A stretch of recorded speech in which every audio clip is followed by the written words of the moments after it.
ये माना जाता है कि परशुराम जी भी 24 अवतारों में से एक अवतार है, अंशावतार है।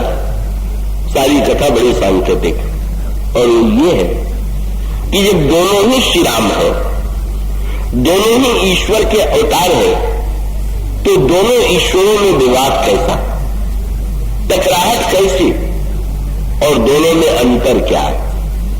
और अंतर इसलिए आप देखेंगे, अगर आप साधारण दृष्टि से देखें तो आप लगेगा कि श्री राम जीत गए, परशुराम जी हार गए। पर आपने क्या पूरे प्रसंग के अंत में ध्यान से पढ़ा? श्री राम में क्या कोई जीतने वाले का लक्षण है और परशुराम जी में कोई क्या हारने वाले का लक्षण है? ना, कोई लक्षण जीतने और हारने वाले का है ही नहीं। हारने वाले में बदला लेने की वृत्ति होती है, एक प्रकार की मन में आवेश की वृत्ति होती है, जीतने वाले में गर्व होता है, ये तो नहीं है। और इसका उत्तर यही है, इस कथा का उद्देश्य ये है कि सारा ये जो ब्रह्मांड है वो ईश्वर का ही रूप है, पर ईश्वर का रूप होते हुए भी परशुराम जी का प्रसंग मानो यह बताने के लिए है कि परशुराम जी ने भी का अपने आप को जब कुछ मान लिया, बस मूल सूत्र वही। थोड़ा गंभीर होते हुए मैं आपका ज्यादा कष्ट करूं, आपने दो शब्द सुना होगा, ईश्वर निर्गुण है कि सगुण है। तब ये बड़ा विवाद है, पर श्रीमद् भागवत में एक सुंदर उत्तर दिया गया, और उत्तर ये है, भगवान से ही कहा गया कि महाराज भक्त लोग कहते हैं कि आप सगुण हैं, ज्ञानी कहते हैं कि आप निर्गुण हैं, तो दोनों में कौन ठीक कहता है?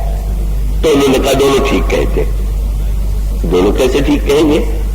भगवान ने कहा मैं तो निर्गुण हूं, तो भक्त तो कहते हैं सगुण है, वो बिल्कुल ठीक कहते हैं। मैं तो निर्गुण हूं पर सारे गुण मेरी सेवा में लगे रहते हैं, इसलिए मैं सगुण भी हूं। और ये तो बहुत बढ़िया बात, स्वयं निर्गुण रहिए बस इसी में आनंद है। दूसरे आपको सगुण कहे तो अच्छा, और दूसरे तो आपको निर्गुण कहे जा रहे हैं और आप सगुण बने जा रहे हैं।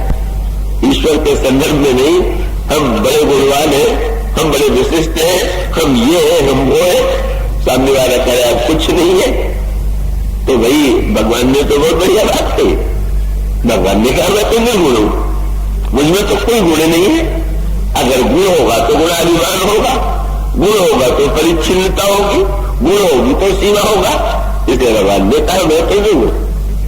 एक और रामायण में बहुत बढ़िया दृष्टांत दिया गया। आप नाटक देखने जाते, आप मान लीजिए आपका एक प्रिय अभिनेता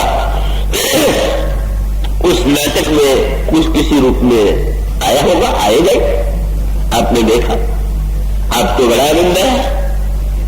दूसरे नाटक में उसने दूसरा रूप ले दिया, उसका नाम भी बदल गया है, उसका पाठ भी बदल गया है, और जिस नाटक में जिस समय वो अभिनय करता है उस समय तो लगता है कि ये यही है, किंतु तुलसीदास जी ने लिखा वो अभिनेता बुद्धिमान तब होगा कि लोग उसे मान ले कि ये है, पर वो कहीं न मान ले कि मैं ये हूं।